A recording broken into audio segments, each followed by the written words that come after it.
I think I'm still processing what happened and how was my experience. I can't say it was positive or negative, but I can definitely tell you it was intense, and whatever happened for my own good, and I believe everything happened how it's supposed to be happening. But it was nothing like I expected. Even I tried to expect nothing. And for me, I said it's a success if I get back home safe. I don't need anything, I don't expect anything. I just want to do this. I want to complete the course and get back home safe. And I did that. So it's a success for me. But the experience was very contrasting and it was intense. Basically, I'm talking about my 10 days Vipassana course then I took in India. I came back just yesterday.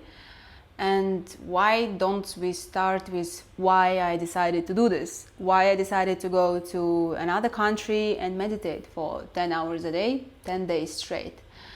Well, Vipassana for me was something that I was gonna do for the last 7 years in my life since I heard about it from my friend, and after I was hearing about it from so many people around, and it just seemed like a really experience for me that I should have tried, because I believe in benefits of the meditation, and I was kind of curious what's gonna happen if I will just meditate for 10 hours, 10 days, and I was just curious, am I going to be able to meditate for 10 hours a day? Am I going to be able to actually to do that? So it was kind of a challenge for me, especially since I'm experiencing very comfortable life and I don't have the strict schedule. I kind of wanted to put myself into this strict frame of discipline and see how am I in it. And sometimes we need to push ourselves outside from our comfort just to test our limits, just to see what we can do and just to see what this experience can bring to you. And for me, it was sort of like this reason. And honestly, I've been meditating for the last 7 years in my life, but I don't remember myself meditating more than 40 minutes and even 30 minutes. And that is exceptional. Generally, my meditation is 10 minutes, and I get distracted pretty quickly. I need to do things around. I couldn't even imagine to do meditation for 1 hour. I'm not even saying about 10 hours a day, okay? So I was just curious, am I really gonna do this? Am I really gonna meditate for 10 hours a day? And especially, on this channel, I've been talking so much about spiritual things, about understanding the reality, about that there is basically no solid reality around. Everything is energy, and when you really truly feel this with your body, and you dissolve all kind of problems and suffering in your life dissolves as well with this kind of understanding of solid matter, with this the idea of you, with this idea of ego. So instead of talking about it, because I've been talking about it so much, I was like, I need to really experience that. I need to have a direct experience. And I also been feeling that I was contemplating and understanding these concepts on intellectual levels way too long, and I'm lacking real experience. Really enough talking, enough bullshit. Let's just go and sit for 10 hours a day and experience it ourselves. And I had an intention, sort of, which I think I shared in a previous video, that I'm actually a bit tired, not tired, but I can say I've had enough of this spiritual concept that I've been exploring and digging again for the last 7 years of my life. I want to enter the stage of my life where I'm actively interacting with this physical reality, in my physical presence in my life, in this Maya dream, whatever. I don't care what is this, but it's a beautiful life and I want to participate in it instead of just always going to the spiritual realm, to 5D reality, to energy, to magic, to all these things. I really want to be present in this normal, ordinary, maybe for some people boring life. And I kind of had an intention to conclude my spiritual search with this 10 days meditation. So that was the intention. I briefly will share about my experience there, but if you are someone who is going to do such an experience, Vipassana 10 days, I might make another video about technical aspects if you go into Vipassana, about my advices. There is a lot of things I would love to know before I was going there. For example, if you have any back issues, I strongly don't recommend you to go there, because sitting for 10 hours a day, it's hard with your back straight. And if you have really serious issues with your back, there is no way you're gonna meditate. And I observed so many people were just suffering. I don't think any of them was getting into any kind of meditation, because if your back is like this and you just experiencing lots of pain, like they say, yeah, you're supposed to observe the pain, and the pain will somehow dissolve. They don't say dissolves, but this is actually what happens. If you truly observe the pain, it's kind of dissolves. And it happened to me with my legs. Like I seated through the pain and I observed the pain, and I was kind of able to, not me, because there is no me involved in this, but the pain kind of transmuted in even some pleasant sensation, vibration and tingling, and that was the experience. But I couldn't do this with my back. Back is different. So if you have any back issues, you should really consider if it's something that you will be able to do. And there's a lot of different other things. So if you would like me to make video about technical aspects of Vipassana, I would gladly make. But now I will just briefly talk about my experience there and my impression. What did I get personally from it? So you're also not supposed to talk or interact with any other members of Vipassana course. No eye contact, no any kind of communication, nothing. You're just supposed to be completely alone and isolated, and just basically concentrated on, like, I don't know, on your body, maybe feeling your body and just feeling with everything what's going on. Basically just meditating all the time, not only in the hall.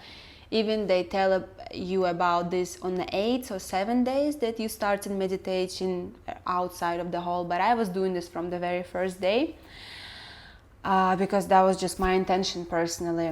And the first day, my mind just couldn't stop. Couldn't shut up. It was like so many thoughts, so many noise, so much things. I wasn't able to meditate. I was like, what am I doing here? Why did I came? It's so hard. Like why are they forcing us to sit in this hall and just sweat? How are you able to meditate if it's just so hot and you cannot breathe? How are you able to concentrate on your respiration if you just can't breathe? You know, it's so hot, it's so uncomfortable. And first day was like this. Second day I start finally noticing my respiration and was getting into meditation, but still kind of fighting and questioning why did I come. And I also noticed my feelings became numb. Like I was sort of like this, like numb. I didn't feel much. I didn't see much. I was like kind of in this like zone. I don't know, not good or bad zone, but zone of emptiness. And I was questioning myself, do I really want to sit and meditate for 10 days? Why don't I just go and live my life, my beautiful life? There is like so many things I want to do. Why am I here sitting and meditating? Like, what is this? You know? Third day I start feeling better. My meditation got deeper, and I was able to actually sit very long for 50 minutes straight without moving. And I was sort of proud of myself, which you're not supposed to be proud of yourself, but I was, because sitting without movement for 50 minutes, for me, it's something. I was like, wow, I'm such a meditator. And I was able to go deeper in my meditation. And I liked that. I liked the food there, I liked the environment, I liked the room. I felt good. It felt like a spiritual army, and I felt good about myself that I'm actually able to do this, and I'm actually even enjoying these things and restrictions. Fourth day was also like even better, even easier. The meditation became kind of easier for me. I was even looking forward to that. Like, even you meditating pretty much all the time, but between those little pauses, I was happy to come in the hall and like, oh, meditation, sweet meditation, you know. I like that. But something happened. Something happened on the fourth day. So basically, we sit in 60 people in a big hall in a very hot, humid environment. By the way, I was taking shower all the time because you're constantly sweating. So you sit in a very hot, humid environment, and the person behind me, she was sniffing and she had virus. She was hardly breathing, and I was thinking to myself, how is she doing meditation? No way you can do meditation and having like hardly breathing and pain in your throat and sniffing and coughing. How is it possible? And I was afraid to get virus from her, and I got it because she was basically sniffing on me on my back. And in this kind of environment that we were in, for virus it was very easy to spread. And later on, I think all of us got virus, and by the 10th day, maybe like only 20% were healthy. Everyone were coughing, sniffing, and it was to me, it was kind of reminding more like a virus incubator rather than meditation hall. And I just simply didn't feel good even being there, even sitting there. Anyway, coming back to the fourth day where it all started. And it was different virus. I think because I was so present with my body, I mean, meditating for so long and all the time, I even felt how the virus entered my body. I felt like instantly the sweat from my body. I felt vomiting straight away. I didn't vomit, but I felt like I want to vomit. I felt like lightheaded, like something in my head. And I started shaking, like not like shaking, but like crumbling. My body was crumbling, and it was starting giving weird sensations around the body. And I was like, what's going on? Is it a spiritual awakening? Maybe I meditated too much. It wasn't spiritual awakening, it was virus. And I got scared. What's going on with my body? I want to lay down, and I refused to eat that day. I just lay down and I was like, what is going on? I got scared. I didn't know what's going on with my body. I didn't connect this to the sniffing person behind me, because what she had was flu, just normal flu, and what I'm having right now, it's just weird, you know. I was thinking maybe some insect like bite me, some mosquito, you know, and I'm gonna die, some bad insect. I mean, I don't know, because the environment, the ground was very exotic. There was like so many liveness, animals, insects, different. Anyway, it was like a jungle, you know, beautiful jungle, and things happens in the jungle, I guess, by the movies I watch. So my mind was just giving the worst case scenarios. And that day I was having very, very intense fever, and I was trying to breathe out, just laying in my room and breathe out the virus from my body, just being like very present with my body and kind of meditating that I'm healthy and just doing the active breathing, which you're not supposed to do on the Vipassana course, because you're supposed to just withdraw from any kind of religious or other kind of meditations acts. You're supposed to do only Vipassana, but I kind of broke the rule and was doing this because my health was more important for me. And it's something that I do when I get sick. I do active breathing, and it helps me to get better quicker, to recover better. I don't know if it was harder mentally or physically, because I was kind of getting so disappointed with myself that I'm not going to be able to complete this course. I was so determined to complete 10 days, and I was doing really good before the virus. Why did this happen? I came healthy. I didn't came to Vipassana to get sick, Why this person is sniffing at me? Why the environment is so humid and so hot? Why did no one controlled it? Why didn't I change the spot earlier? Because after I changed the spot, but it was too late. And I was just getting angry with the whole situation, I'm supposed to meditate here. I'm not supposed to be sick in my room. But at the same time, I was trying to convince myself that because I believe everything happens the way it should be, and the God has higher plans for us. So if I got virus, means I have, this is how it's supposed to happen. And I supposed to find good in it, find the lesson in it. And I was really trying to find lesson in it. And in the end, I made peace with this. I kind of took it as a cleansing process, this virus, because after that, after I refused the food for the first time, on the fourth day, I just wasn't able to eat anything.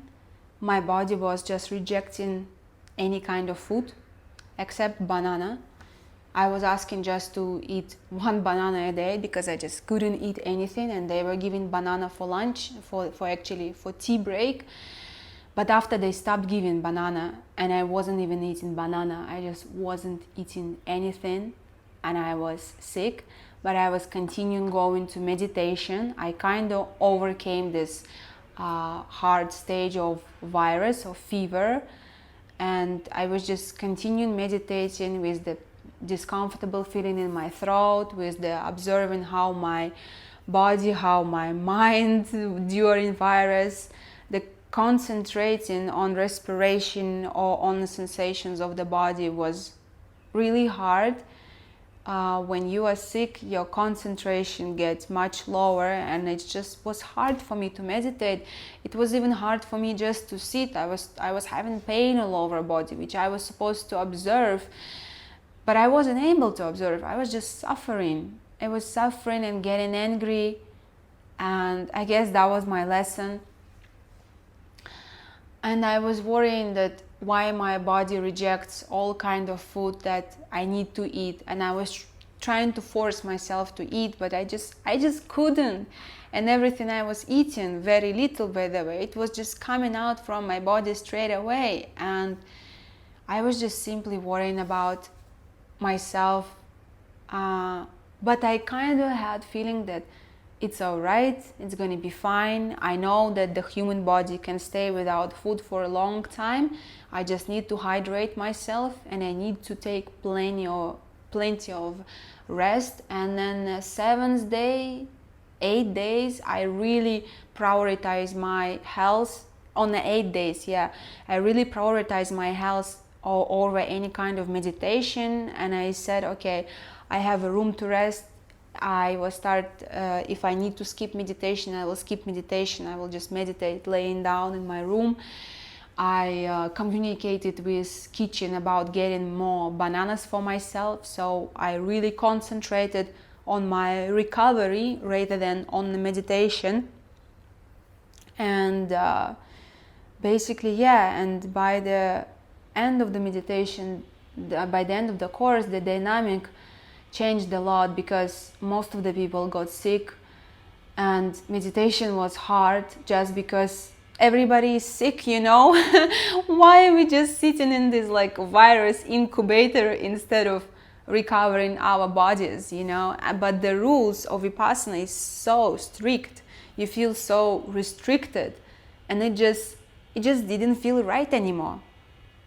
Those rules just didn't make much sense to me anymore, and I just wanted to finish the course and just get back home safe. That's all I wanted.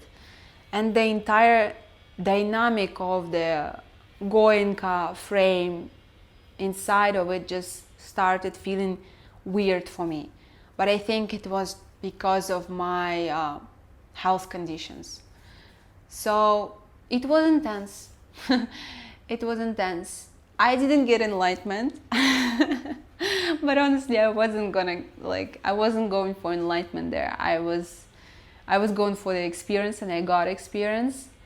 And I definitely can tell you that I'm kind of closing down the spiritual contemplations about life for this kind of period of my life. And I really would like to bring my presence and attention into this physical dance realm rather than in the spiritual realm.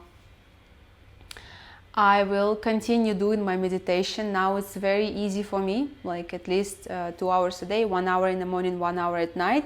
Before it seemed to me very hard and undoable. Now it just seemed very easy. I got much more disciplined. Now I will just concentrate on continue recovering my body after what happened. And on the very last day, the hotel I stayed in, I made a friends with one of the participants in Vipassana center, because on the last day we were able to speak, and I made really good connection there. And I kind of invited this friend to stay with me at the hotel last night. And something happened. I don't feel comfortable to just talking with details about like everything what happened. I mean, nothing really like bad happened, okay, everything is okay, I'm here. But the person just went completely crazy in her mind, like completely mad. And it was very scary, like completely mad. And I never saw in my life really crazy person, and especially when this madness just exposed into you and projected into you. It was very scary, intense experience, which I'm still kind of recovering from. And this is also one of the reasons I think why I kind of want to maybe stay in this physical presence with my sane mind. Because this person, she went very deep in the spiritual realm with her insights, with her meditation, with her senses. And losing your mind is something very scary, which wasn't scary for me, but now I think it is. We kind of want to shut down our mind in the meditation and kind of calm it, and just completely withdraw from the mind and identity and attachments. But we are not sure what actually happened after. And I think I saw what happened after, and I don't want that. Yeah, so I think videos on this channel might get different. I want to be more structured, maybe more kind of even problem solving oriented, which I wasn't doing before. I kind of feel like I want to really structure my life. Enough of this like super flowy kind of stage of my life. Now I want to balance it out. It still is, it's a lot of feminine energy like inside of me. It's just like pure femininity, and I think I would like to balance it with some masculinity, with some structure. I'm still thinking about new format, how I would like to appear, what I would like to do. I definitely want to continue to give consultations to people to find love and peace within. I still believe in these things, and you don't have to do intense 10 hours a day, 10 days straight of meditation to find peace and love within. I can show you how to find peace and love like for 1 hour consultation, and I'm really happy how I see people like they come in my consultation before how they are and after. It's a huge difference. I think I'm making impact with this, making one-on-one session. And yeah, like this, I guess. I just want to concentrate on this, but now I will just finish this video and take a rest. I just came back yesterday. My body still didn't recover. By the way, since the moment I landed and I've met my husband, which I was missing a lot, I start eating again and my body getting back to normal. So everything is good. Everything is fine with me. It was intense. And one more thing I want to tell about the India. It's a lot of prejudice about the India, that it's not safe, that there is a lot of fake gurus like everywhere in the world. Like, why do you go to India to search for spirituality? I didn't go to India to search for spirituality. I just think India is an interesting country to visit, that's it. But it's actually impressed me. Even I visited it very shortly, very briefly. I really recommend, like, anyone who is searching for something inside, for even spirituality. Even I wasn't thinking like this before, to go to India. India is very interesting country. It's wild, it's intense, it's full of life, any kind of life, smell, sensation, people. People are absolutely lovely, by the way. It's so kind. And I think they even extra concerned about safetyness of the tourists, because 2 times on the train station the woman came to me, different woman I mean, and asked me, are you okay, where are you going, like, is everything okay, if you need any help. Like, they come into me and asking if I'm like fine, because I saw I'm a woman alone, I'm tourist. And I think they even extra concerned about that you are actually like okay or something. So it's a safe place to visit. I mean, it's wild. It's like they have different languages, different dialect every like kilometer, different food. There's like so much things going on there. So India is beautiful. Definitely the most exotic, interesting country I've visited. So please don't write bad things about India in the comments. I read something and I wasn't really happy with this. I don't want any kind of like bad reputation on any countries, because this is all just labels that we put even without direct experience. And India definitely doesn't deserve it. It's absolutely beautiful country. So yeah, I just briefly shared what happened, because I know there are people watching this channel and some people probably were even worrying about my experience, and I'm happy to have you guys here. I'm happy to have audience. You're like my little family. There are some people who is consistently commenting and I really feel connected to you. And yeah, so if you're interested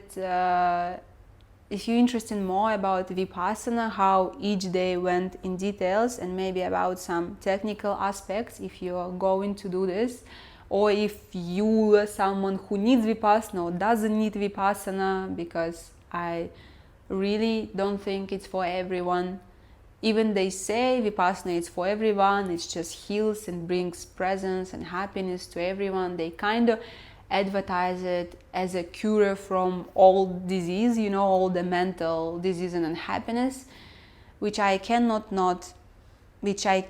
agree on that. So I don't think it's for everyone. So if you are thinking about taking this course and if you're interested in some aspects of it, please let me know. I will definitely make video about it, because I can just make another 10 videos about my experience. Honestly, it was so much, but that was brief, and I just wanted to share how I'm feeling after this. I still didn't actually settle in my feelings. I still don't understand what just happened, and I think I just need to lay down and let my body recover. And I love you so much. Thank you so much for being here, for sticking with me on this spiritual crazy journey. Yeah, and please stay safe and healthy. And I love you so, so much.